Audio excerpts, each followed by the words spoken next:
All right, good day, everyone. So welcome to another real estate insights section. And today I'll be speaking on 21st century city design. And for me, this is a topic I love. And I know that many of us actually would love it eventually, right? Once you know the nitty-gritty about city design. So let's just get right into it. So I said this training is related to, but not limited to, conventional neighborhood estate design.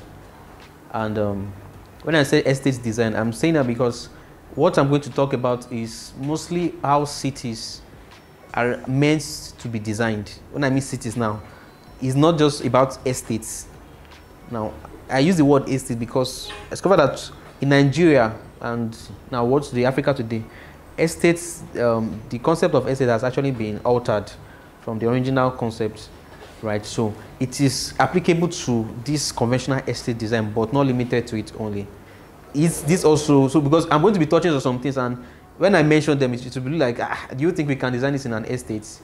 You know, but you're going to understand later on. So this is just a little test I want us to do before we start. I'm going to show you guys 5 pictures. These are the first 3. And before any teaching, I want you guys, you are going to imagine that you have money, like you are a bastard billionaire, and you can live in any estate of your choice.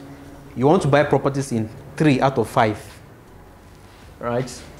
You want to acquire properties in 3 out of 5, and don't consider the price, don't consider anything, just pick based on what you can see. So have it down in your minds because I'm going to ask you guys 3 out of 5. These are the first 3. These are the other 2.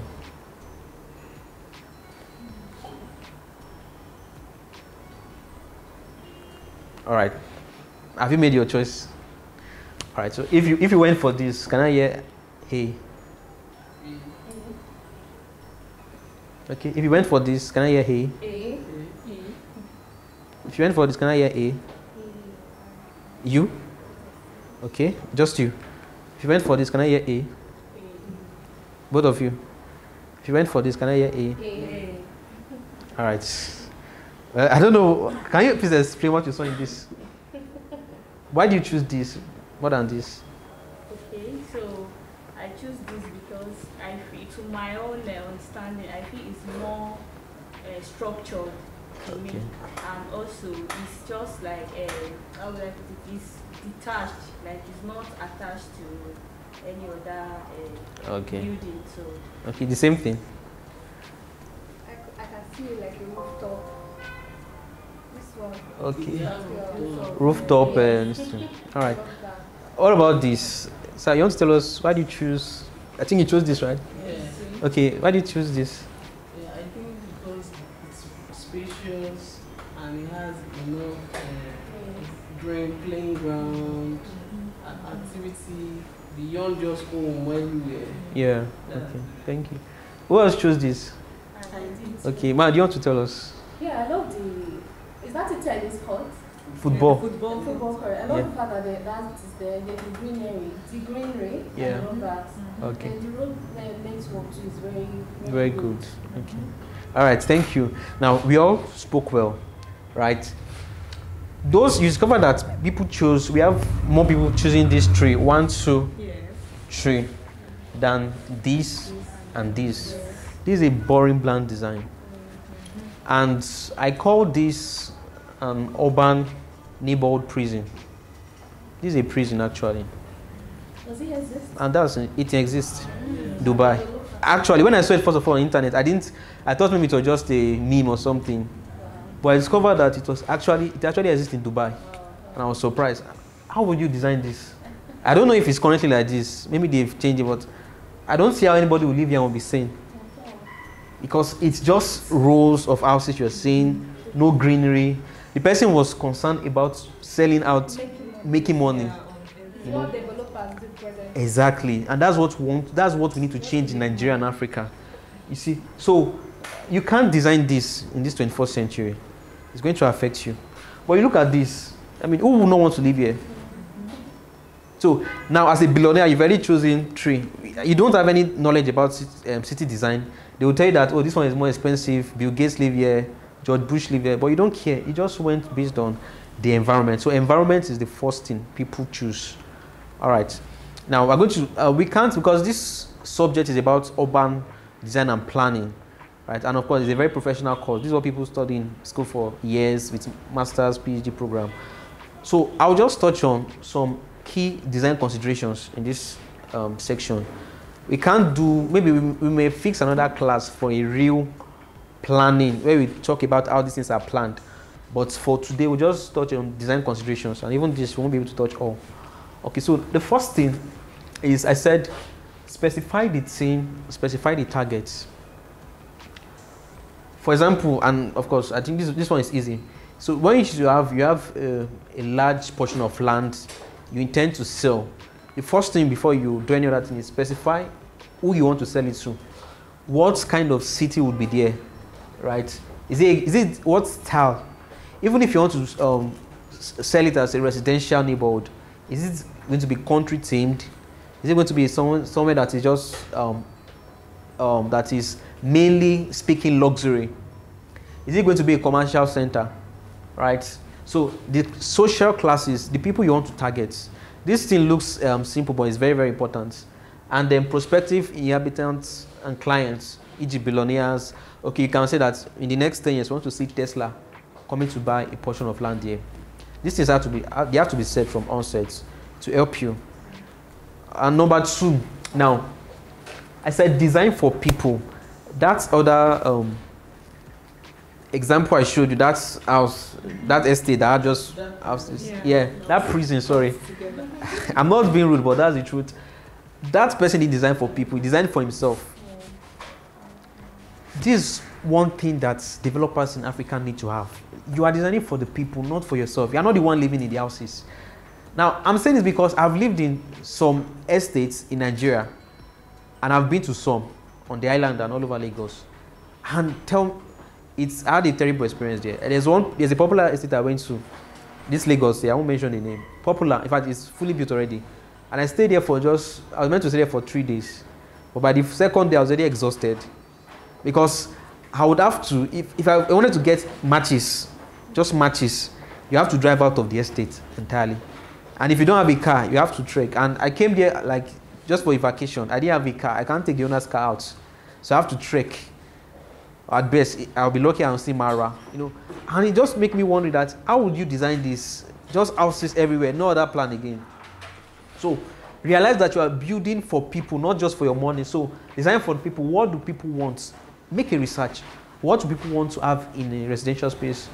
I say plan it like a tourist center manager. This is very important. What can you bring into the city before it is built that will gain engagement, right? Now, how many of us know of Idonre Hills? Followed about it. Ikogosi, Springs, Waterfall. Now, those areas, are they in developed areas? No.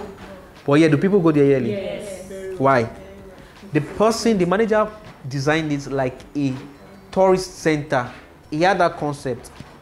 He had that mindset. And that's what realtors, real estate developers need to have too.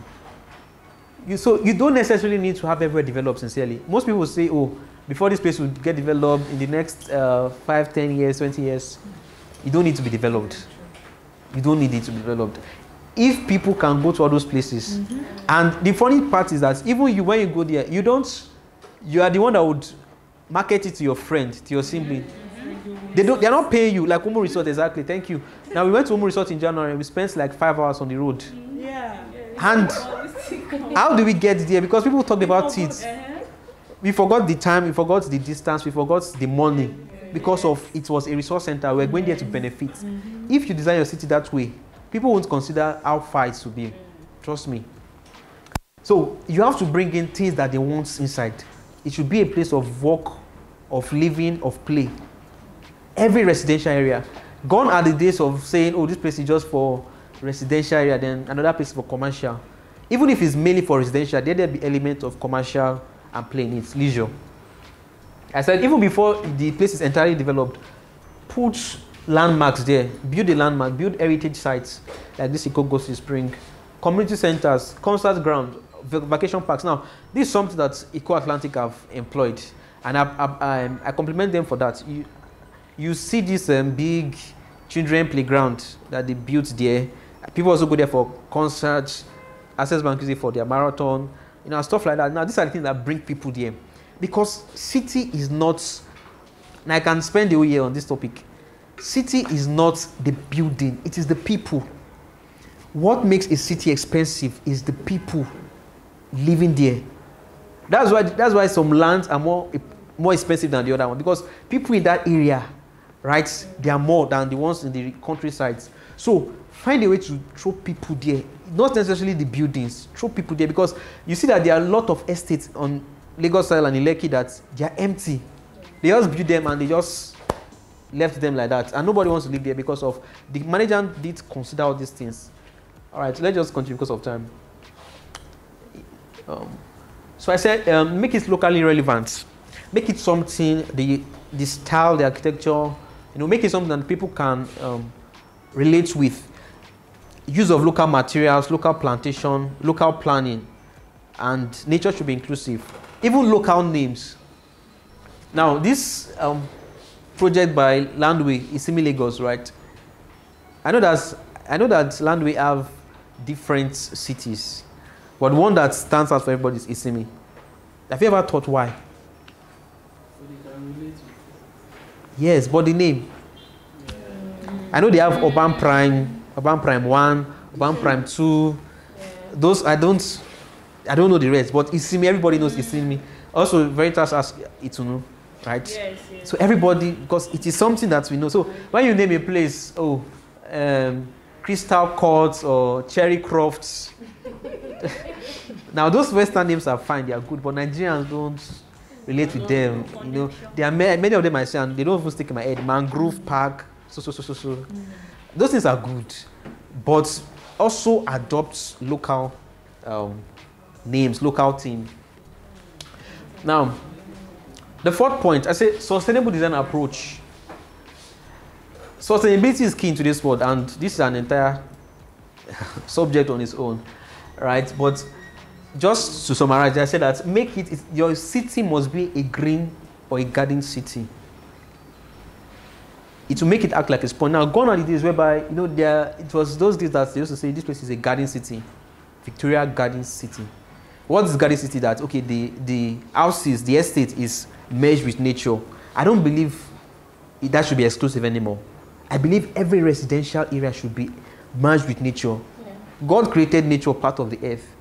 So modern day architecture, they are ensuring that every architecture you do should be sustainable. The physical architectural sustainability. You can see these plants, plantation, everything. Now you may not employ all these, but it has to do with the materials that you are using, the space. It's very important. I said numerous trees and flowers must be planted on sidewalks, building spaces, use of eco-friendly materials and techniques. And sustainability today is what the global community recognizes and celebrates in any development. The world awards sustainability. Any architectural project, they don't just award you for how beautiful your design is. I'm going to tell you an example. There's this school in Senegal, designed by Francis Kerr. Now, this looked like a simple design, right? I mean, it is very cheap, inexpensive to build. The guy just used mud bricks and then just put a roof. And the entire world have been celebrating this guy for decades, for years. You can check it on Google. His name is Francis Kerr, he's a Senegalese. You can watch his story on YouTube. Why? What makes it sustainable is the material used, mud, right? It makes it cool in the afternoon. It makes it keeps it makes it warm in the night. Now you see all these holes, they are for ventilation, and not only that, the sunlight also passes through them. So when you're in the classroom, you don't even need electricity. The lighting in the classroom are beautiful. It forms a pattern, a design. It's a very innovative design, as simple as it looks like this. And now the word uploaded, this was what brought the architect to limelight, as simple as it looks. So you don't need, we spent 100 billion on this project. If you spend 100 billion and then it's not sustainable, you just need it for your pockets. So it's globally celebrated because of the features like the materials, like I said, zero energy consumption. This building does not consume any energy. Power supply, it doesn't. The construction method, the ventilation, and the cost. Now, I said sustainable cities will make your adding nature to your city will make it act like a sponge. What does sponge mean? This is New York City, and I'm sure we've heard of the Central Park. Now, many people don't know how large this park is. This is one large building. And see how this entire park goes all the way. The essence of this is that discover that New York doesn't have many trees. It's a totally developed urban city. Now, they at least left a large space for park. So when there's rain, this Central Park traps the rainwater. And by the time it becomes hot, maybe in summer, the nature by itself begins to diffuse those rainwater, so it cools the surrounding. If you're in any city and you find that the place is always hot, check it. There's no plantation, sufficient plantation around. So this is very important. And this was okay. So I said traffic elevation. That should be considered too when designing any city. Like I said, remember I said this does not just affect estates alone, even cities in a broader sense.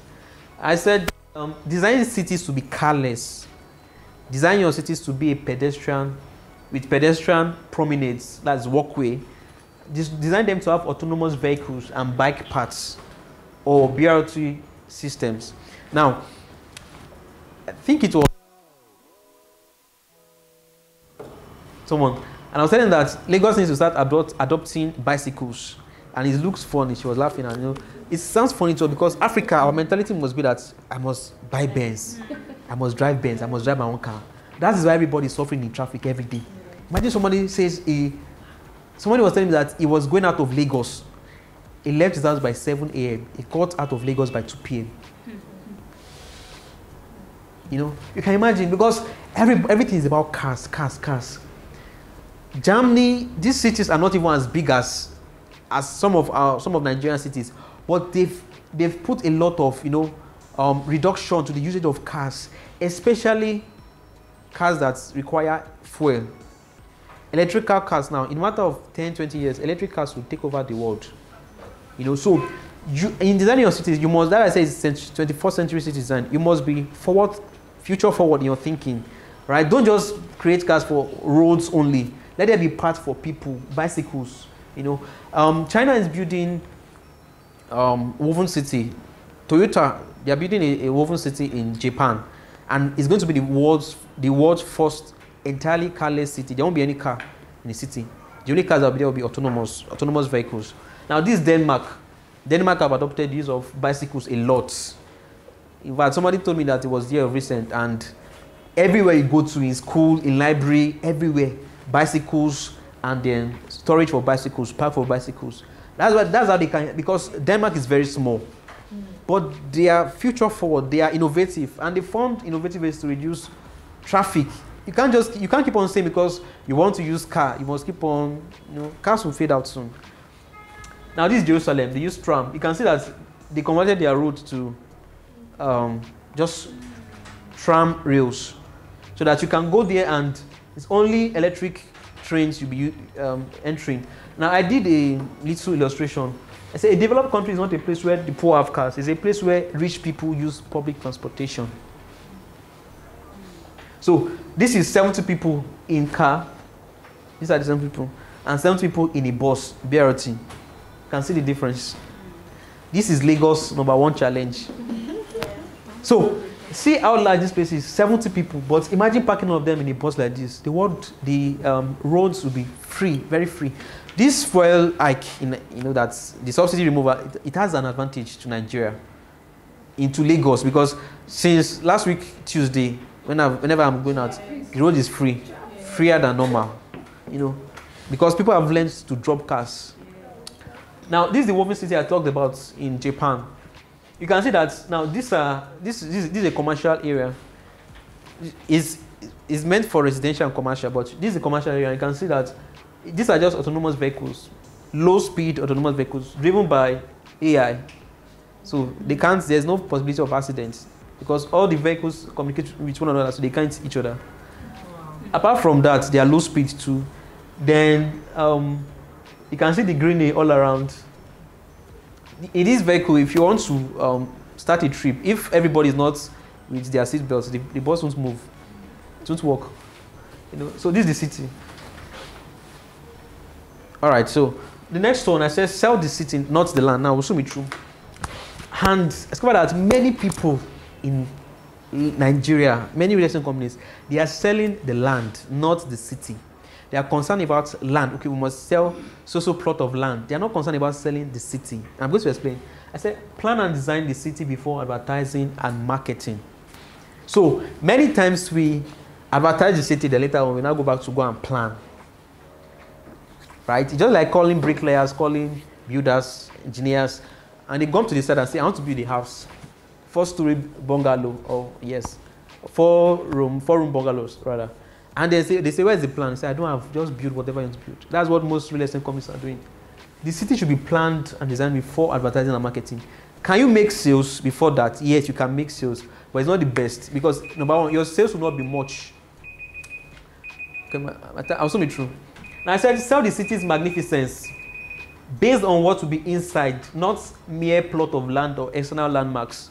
So a lot of real estate companies use external landmarks as attraction to the place, which is fine, but it's not the best.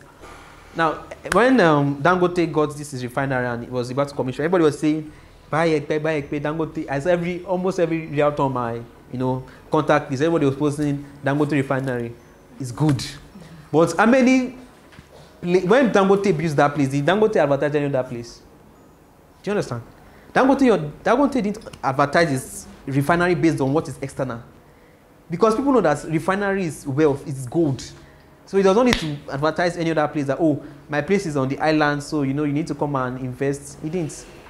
They know what is inside. Build your estate to let it be something that people want to live in. And the best example is Eco Atlantic. You don't hear the managers and marketers of Eco Atlantic saying that, oh, come and buy one plot of land in Eco Atlantic because of we are in Victoria Island or we have access to Lekki or whatever. No. They just tell you buy Eco Atlantic. They show you their design and then the whole world celebrating it. I've watched several documentaries on some of the upcoming cities in the world, and Eco Atlantic is always mentioned. It's going to be the largest in Africa.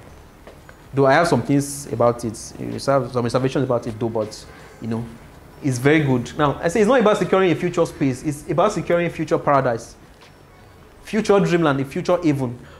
So when you say them, oh, let's secure you a future, plot of land, future space, what their mind goes to is bush. Oh, okay, I'll buy bush and it will be developed in the next 20, 30 years. People don't like that. That's the truth. But when you show them your design and tell them that, do you know that we are giving a portion of this to corpers, for example, or to undergraduates? It's like, wow, really? And tell them, oh, this is just going for 300K, plus here is going for 300K. But even if the city has not been built here, they would legally want to buy and invest in it. Even if it's going to be built in the next 20, 30 years. But once they say, oh, I can live here for just 300K, guy, I'm ready. And they will get 6 plots. But most of them, we just want to sell the land, not the city. That's one thing that real estate developers need to have. People will willingly request for the price. They're selling in billions of dollars. People are buying it. The world is buying it. Now, I said, don't use all the land for sales. Now, that goes back to the first example I showed you, that place in Dubai. Because they wanted to use all the land for houses. And believe me, all those houses, it's not possible for the houses to be bought. It's not possible. Somebody will get tired one day and leave that place. I've stayed in places like that, and second day I get tired and I just leave the place. Use a good portion for recreational activities that will drive in higher income. These Lakwe lakes and country. Include nature and good landscaping. Leave the tradition of using fences. Everybody wants to fence their house, fence their plot of land. I say use clusters. This place is called the village in Lakwe lakes and country. Use cluster. Let houses be built in clusters. And I know that's one of the things Adbond plan to do. Not to fence houses, and that's commendable. Gone are the days of using fences. It's an estate, so it's expected to be secure. Now, the last point before I'm through, I said Presentation to the target audience should be top notch. Use very quality CGI, photorealistic renderings and walkthroughs. This is not for you, but for the customers. It will increase sales. So don't just show them your master plan alone on 2D. People don't understand. People want to see like they are living there already. That's one thing. It's very important. It's one of the ways to increase sales. And sales by this, definitely will be increased more than by 50%. So I worked on a project, a personal project on a city design, and I some of these principles that I've studied, because I've done several courses on this, and I applied these principles, and I did a presentation. So let me just play the presentation. Then that's the end of my